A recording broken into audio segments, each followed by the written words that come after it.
Should you include geography in your homeschooling studies? I say yes, we did. We did an awful lot of geography. Some of my favorite ways that we did geography was actually like every 4 or 5 years, we would just do geography and we would travel around the world.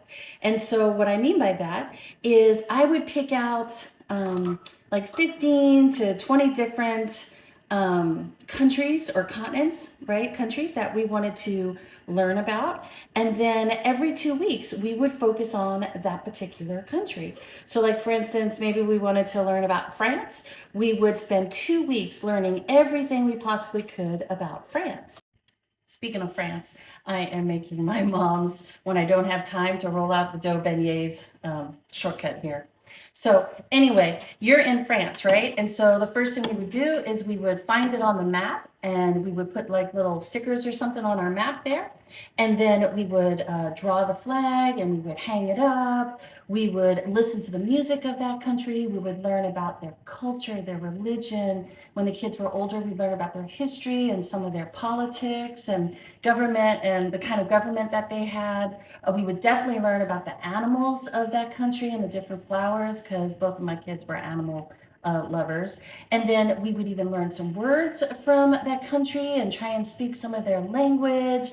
And then, of course, we would eat our way through that country. So we would either try and find restaurants in our area that serve that kind of food, or we would make authentic recipes in the kitchen. Okay. So basically, we would cover all of the subjects. And then, depending on how many countries we picked to learn about that year, we could get through like 15 to 20 different countries. It was super fun and a super easy way to learn about geography. And so the years that we weren't doing geography for the whole year and we were doing history, we would do simple map work once a week. And so what I would do with the kids is I would pick one continent that we wanted to focus on that year. And then I would print up some black line masters of the maps and I would put them in sheet protectors. And then once a week we would trace them, we would draw them, we would try to memorize the different countries that were on that continent.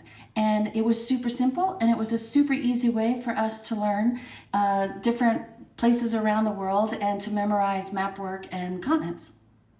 And don't forget to play an awful lot of geography and map games.